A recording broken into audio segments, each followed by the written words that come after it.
Thank you so much, Ruth, for that kind introduction, and it's great to be here with everybody once again for our mastery class. And as Reese mentioned, we're just excited with all the things that are happening all around the world with XFuse, and certainly this opportunity has truly made a difference in my life, and I'm sure it has yours as well.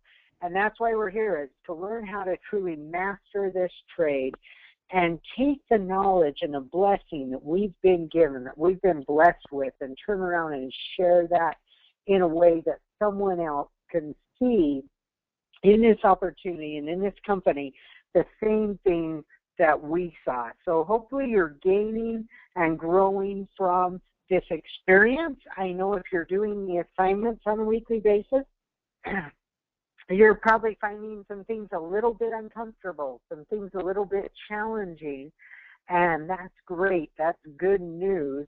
I want you to really embrace the idea of being a little bit uncomfortable, of doing things a little bit different, maybe than how you've always done them, or how you've always done them in the past, or what's been comfortable for you in the past, because it's through expanding that comfort zone that you're going to experience the biggest changes in your life and be able to build the life that you dream of. So I really want to kick today off with something we've talked a little bit about over the last few weeks, and that is the major question to ask yourself as you're going through this process of the mastery class, and as you're becoming truly XFuse professional. It's not what am I getting here that matters. The real question you need to be asking yourself is, what am I becoming here? Because what we become is way more valuable than anything we can get from the XFuse opportunity. The person that you become is going to be way more valuable, not only to you, but to your family, your friends, the causes that you can support, the things you can be involved in.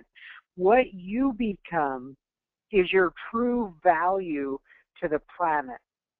And the more impactful you become as a person, the more income you'll earn in a business like XFuse, and the more that'll allow more of your dreams to really become true. So one of the things I want to encourage all of you to do, like I've done before, is please, my email's right there on the screen below this image, but please email me and share with me a little bit about your experience in the mastery class and doing some of the assignments.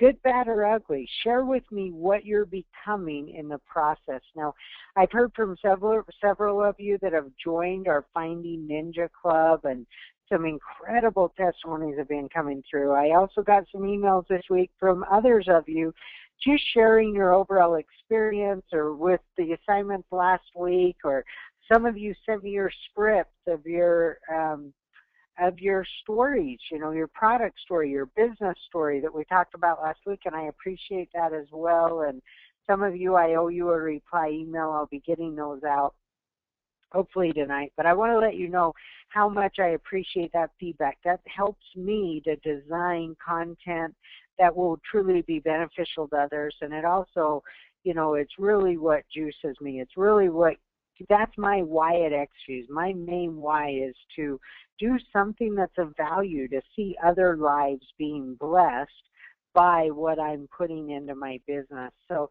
if you see something you like, then please let me know. If you hear something that makes a difference in your business, please let me know and share that information with me, because that's what really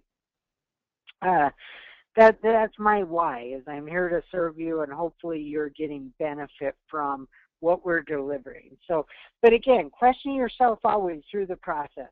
Not what am I getting here, not did I sign 10 more people up, or did my business grow, or did I hit a new rank. Focus on what are you becoming in the process. If you're becoming more, then you're going to get more. That's a natural byproduct of becoming. So really focus on what are the assignments doing to you as a person? How are they stretching you, and what are you becoming in that process?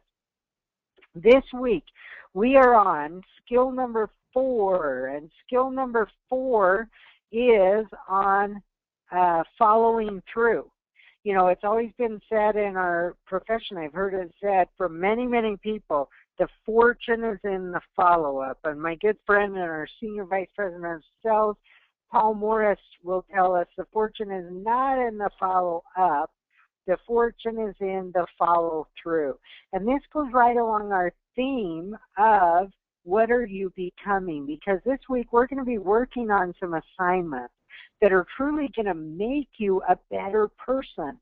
You know, being a person that lives their word, being a person that follows through on what they commit to do isn't only going to help you build a better Fuze business. Learning to be a person that follows through is going to change every aspect of your life. It will improve your relationship with your spouse or your significant other. It'll improve your relationship with your kids. It'll improve your friendships.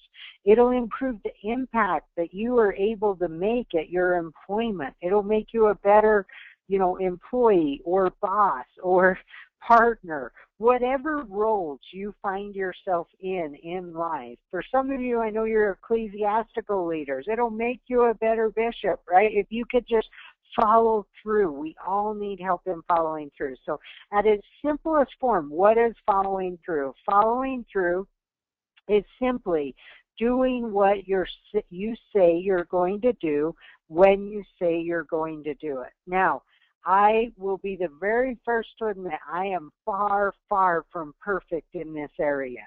You know, all of us have to learn how to be better at following through. So if you look at it and you say, man, this is a real weakness for me, well, just join the club. None of us follow through 100% of the time. If we did, we would be perfect, right? And as human beings, we are not perfect, but we can strive for perfection every single day. So what are the keys to being effective at following through? And we're going to talk really about 4 key principles that I want you to learn in terms of follow through. The first one is you need to calendar, right? You need to have a calendaring system. And it doesn't matter if it's paper. It can be on a note paper. It can be on Post-it notes. It can be in your iPhone or your smartphone. It can be something you have on your computer. But you need to have a calendaring system. Why do you need to have a calendaring system? So that when you commit to somebody that you're going to do something, you can actually write it down, put it on a date so that you have a chance to remind yourself to follow through on those commitments that you've made. Now, so many people in our profession will go out and they'll get extremely uncomfortable in meeting people and in building relationships and then inviting them to see the Fuze opportunity. And then they waste it all because they don't actually follow through and do what they say they're going to do. So I want to challenge you to become more skilled in this area. Become a professional at making sure whatever you commit to somebody that you'll do, that you calendar it and then you do your best to follow through. Now, the great thing, in keeping with our theme here, of what really matters isn't just what you get out of Fuze. What matters is who you become. Think if you became a person that always followed through on the commitments that you made, what that would do for every relationship in your life. So I think of my kids. You know, my son came running into my office a couple weeks ago and he said, Daddy, there's a new movie coming out, Dolphin Tale 2, right? It's coming out to the theaters. Will you take me to the movie? Now, in the past, what I would typically always do is say, sure, Caden, we'll go see it, right? And I just kind of brush him off. And he would run away all excited like, oh, yeah, we get to go see Dolphin Tale 2. But I hadn't really made a commitment. In his 9-year-old mind, I had made a commitment. But then historically what would happen is months down the road, he would come and he would say, Dad, we were going to go see Dolphin Tale 2, and we never did. And then I realized, wow, I did commit to him. I would take him. But now it's not even in the theater. So now I just go rent it at Redbox, and, you know, we make some popcorn. And do we still get to watch the movie? Absolutely. But did I follow through and do what I told him I would do? No, I didn't. I forgot. I let it fall through the cracks. So a couple weeks ago, he came running into my office and, Dad, can we go see Dolphin Tale 2? I said, absolutely. I will take you to see that movie. So we calendared it, and we actually have it in the calendar. This upcoming Monday, we're going to go see Dolphin Tale 2 together at our local theater. So, you know, it's a small little thing, but it's something that's been calendared, that we've been talking about, and that strengthens my relationship with my son. Instead of him just getting what he wanted, which was to see a movie, he knows that we have a date, that that's an important time, that I've carved it out of my schedule, that it's in my calendar. And he comes into my office and says, Dad, when are we going again? How many days till we're going? When I call him at night, when I'm on the road, Dad, how many days till we're going to the movie? Right? So that's a very small example, but what would it do? Think about your relationship with your significant other, your spouse. What would it do to that relationship if every time they asked you to do something, you paused before, instead of just saying, oh, yeah, I'll grab bread on my way home from work.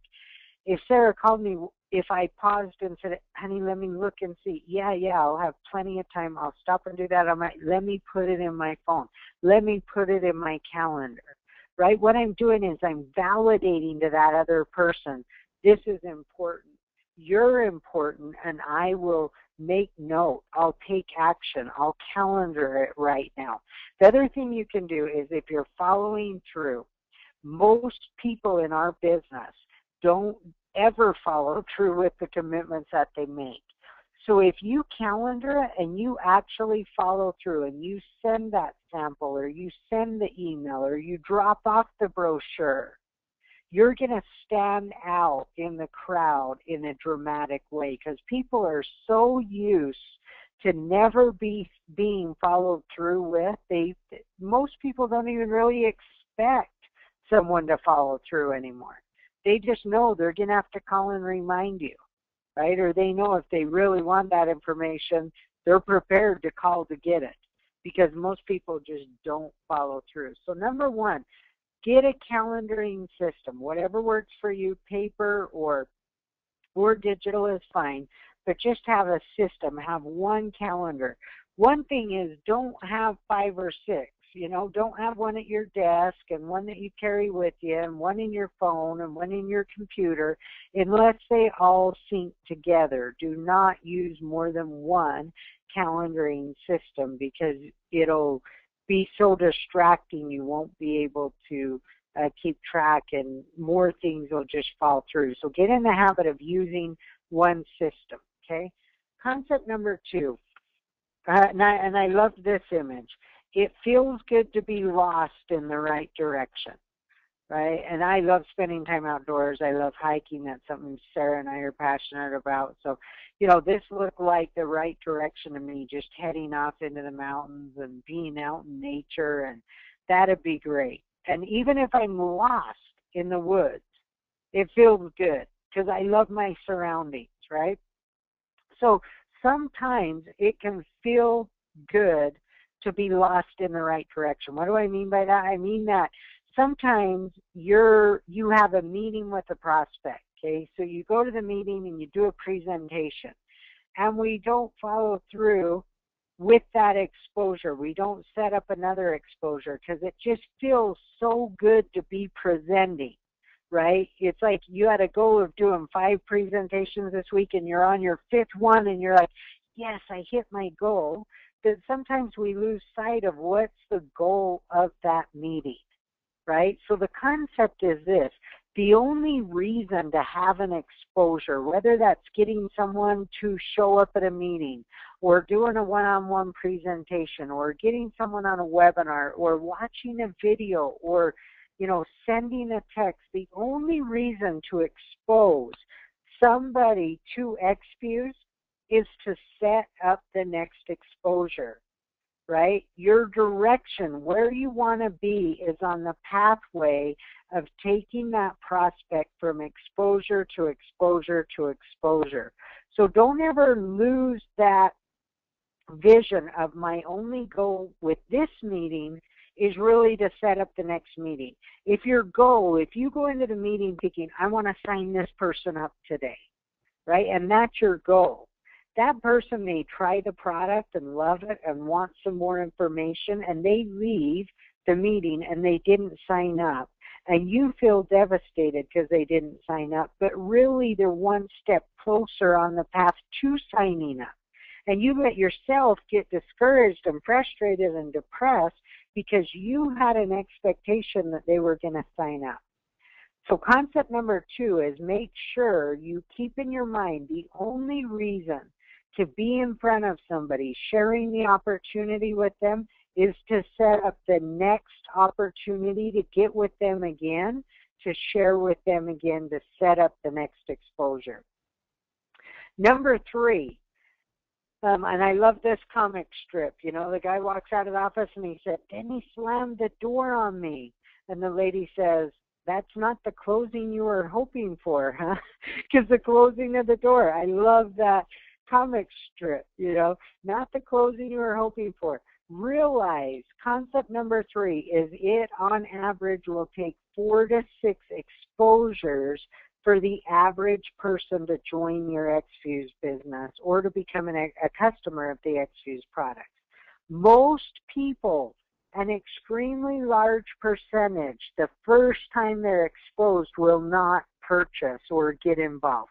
Most people, it's going to take 4 to 6 exposures. Now, what's an exposure? It can be you sent them a brochure, they got on a webinar, they came to a meeting, they came to a party. You know, any of those activities are considered exposures. You gave them a DVD or they went and checked out your website. But most people, it's going to take 4 to 6. So don't get so focused on giving them all the information in one sitting or trying to sign them up on the first sitting.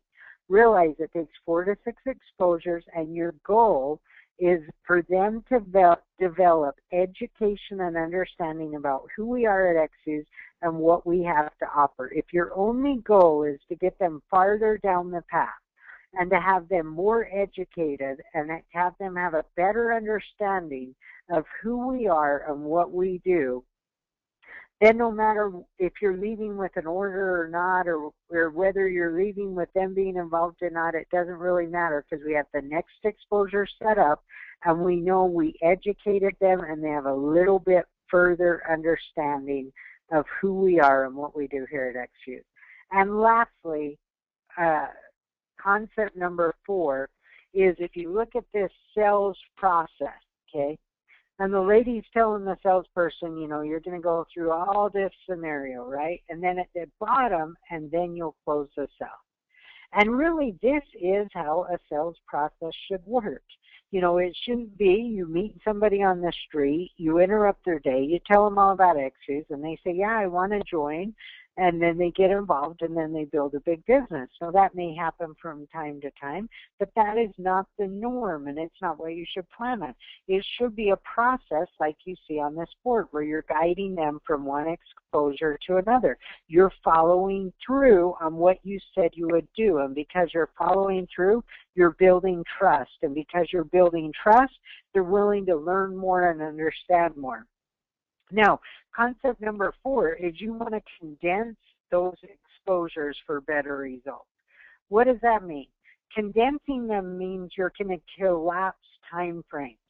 That means, let's say I meet Betty today in the bank, and Betty's really an enthusiastic person, and she just really takes care of me, goes above and beyond, and gives my kids suckers, and has a great personality, and just the best person I've ever worked with at a bank. Okay, so I might say something like, hey, Betty, thank you so much for your service. I've got to say, you've made this one of the most pleasant banking experiences of my life. You know, and you've got such a great personality, and attentiveness to customer service. Tell me, do you plan on doing this for the rest of your career? And she says, no, I'm just doing this to get through school. Hey, great, Betty. You know what? My company is actually expanding in the area, and we would love to have someone like you on your team. I don't know if you keep your career options open, but if I could get you an interview, would you be willing to meet with me for 15 minutes? And she says, sure, I would love to. We go through the invite, right? I confirm the time and the commitment. Now, I could say, okay, Betty, that's, when works better, after work tonight or tomorrow morning before work, right? And then she gives me a time. Or I could say, we have a opening in 2 weeks from Thursday, right? No, either one of those, I got the meeting, I got the appointment. But one of them, I collapse the time frame. One of them, I meet with her a second time within 24 hours. The other, I meet with her again in a couple weeks. So then Betty comes and we have our interview, right? And she learns a little bit more. She has more of an education and understanding on what we do at XFuse and what our product lines are. And I set it up and say, she's really interested in our products and say, I'd love to get back together with you and give you a sample of our products. See, I would never do both in one exposure, right? I want multiple exposures because the more exposures I have, the more chance I have that she's going to get involved. So I say, when can we get together and sample? Now, once again, I could say, hey, I have some time in 2 weeks from Thursday. Or I could say, can I bring that over in a couple hours or in an hour? Now, I've done 2 or 3 exposures with a person in a single day. That's collapsing time frames. I want them to gain education and understanding. I want them to give time. I want to give them time to make an informed and an intelligent decision about their future. And I also want that to be as quickly as possible.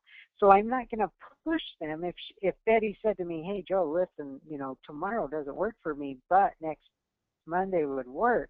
Great, I'll meet with her next Monday, but I'm always going to be trying to get back in front of that person as quick as possible so that I can condense those exposures. I want to go through all the exposures on this chart, 20, 30, whatever there are. I want to have them all done within a week so that they're educated, they understand who we are at XFuse and what we do, and they're ready to make a decision one way or the other.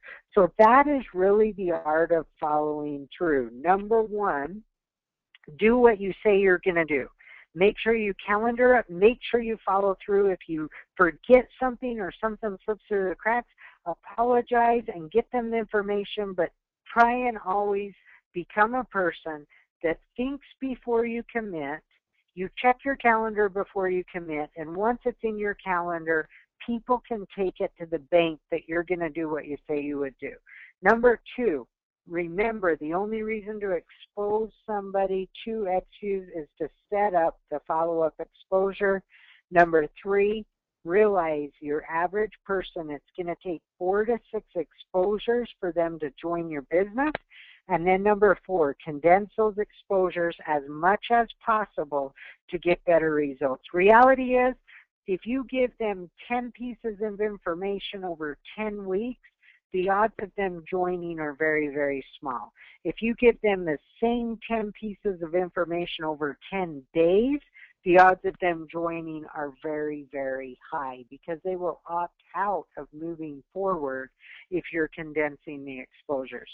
So remember, make your goals in stone, but put your plans in sand. I've also heard it say, etch your goals in stone, but the dates for accomplishment in sand, right? So if your goal is to go enroll, 10 new distributors, that's great. But if your goal is to enroll 10 new distributors in the next 7 days and it happens to take you 10 days, that's still great. Right? So stay focused on the end result you want, the end goal that you want, and always have a plan. But if those plans need to change, be flexible and be fluid in working your plan until you get to the goal. So what are your assignments for this week? Number one, set up a calendaring system. Some of you may already have it. Fantastic. Get dedicated to using it. Paper or electric is fine, but it needs to be in one calendar. Just set it up Figure out a system that works for you. There's a lot of great apps. There's great journals and calendaring things at office supply stores. And like I said, maybe some of you are on a really tight budget. A pad of paper will work. You know, it doesn't have to be fancy, but have all your appointments in one place. Number 2, this week, focus. I want you to focus 100% this week on being your word. Anytime anybody asks you to do something, even if it's small, if you're standing up at your desk in your office and someone says, hey, can you grab me a pen? I want you to pause for 1 second before you say sure or yes or no. I want you to pause for a second and say, is this something I can do right now? Does it fit? And then make the commitment. As soon as you make the commitment, if it's not something you're going to do in that instant, calendar it to make sure you follow through. To master this skill, you can't master it just for Fuze. You will become a person that lives your word and is excellent at follow through, or not, one or the other, but you can't do it great for Fuze and horrible in every other aspect of your life. That just won't happen. You're either going to become a person that lives this principle or not. So dedicate yourself to becoming a person that will calendar things and follow through. And number 3, line out your top 3 exposures.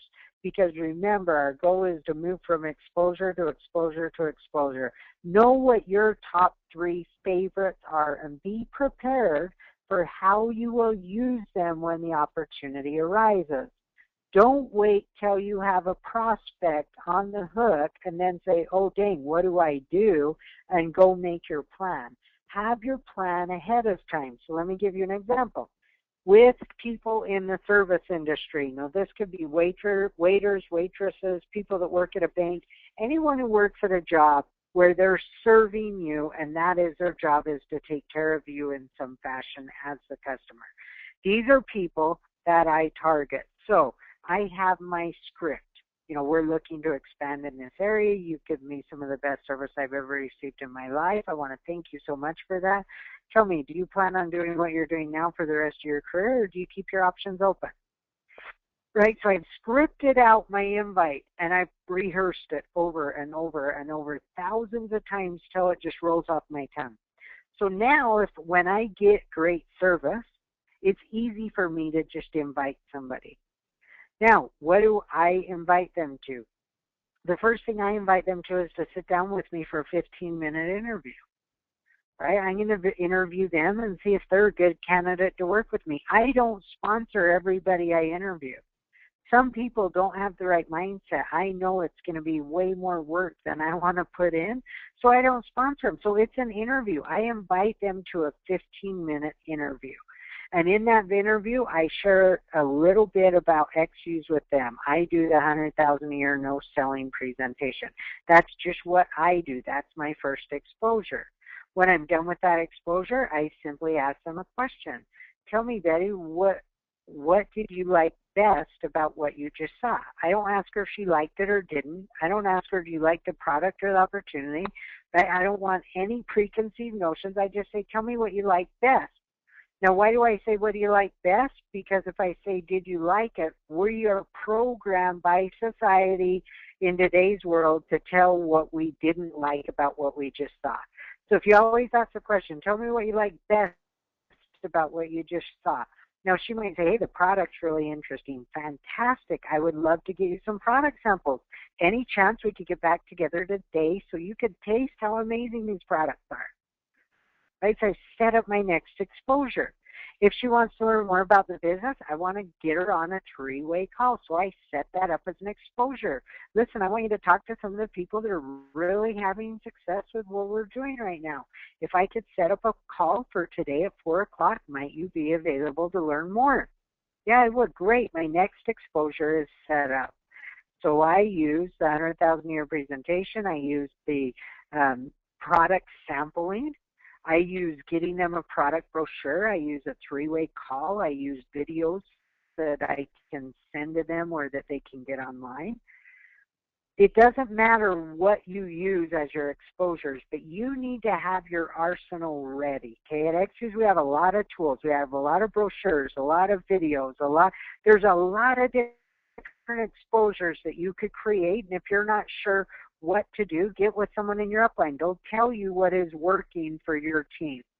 Okay, so have your arsenal prepared and have it ready so that when a prospect arises, it rolls right off your tongue. You're not thinking, what do I do next? It already happens because you've thought through it in advance. So those are your 3 assignments for this week. I want to leave you with one thought, and that is this. Last week we talked about accountability. And most of you have the 90-day blueprint. If you don't, you can email me and I'll send you the form so you can print out your 90-day action plan blueprint accountability chart that Vanessa and Maurice made up that are fantastic. So what this is 31 days. That you have got to start being accountable to yourself and an accountability partner in 7 areas. Area number 1, how many people did you meet this week? These are people that you didn't say a word to about XFuse. You simply shook their hand and got their name and they went on your list. So how many people did you meet this week? How many proper invitations did you do? By proper invitation, go back and look at skill number 2 on inviting. Did you follow the 8-step inviting process? If you did, it counts. If you didn't go through those 8 steps, it's not a real invite. Okay, so how many proper invitations did you do? Number 3, how many opportunity presentations did you give? Number 4, how many follow-ups did you do? Okay, so now that's our focus this week. So I want you to really track how many times did you follow through on a commitment you made to somebody. This week, count your kids, count your spouse or significant other if you did something for them, count your boss, but make sure you're tracking how many follow-throughs did you do, and then how much time did you spend this week reading, associate, and dream building. Okay, start tracking those things and reporting them to your accountability partner. If you're not doing that, you're not really, really committed to getting to where you want to be in your business. That's just the reality. I hate to be harsh about it, but guys, you can't measure what you don't manage. If you don't manage it, if you don't measure it, you can't manage it. You've got to be able to know what activity you're taking so your upline and your support team can assist you in learning where you need to focus your energy. So with that, guys, I'm so proud of the work many of you are doing. Thank you so much for your feedback. And keep in mind this week, what are you becoming through this experience? Check your confidence level, check your belief level. Think about where you were at when you started the mastery class and where you're at today. And my wish for you is that you're becoming a network marketing professional. You're becoming a person that you're proud of you and your profession and what you're achieving. I want you to know I'm proud of you. I believe in you. And I love you. And I can't wait to see you on the beaches of the world. Thanks, everybody, and have a wonderful weekend.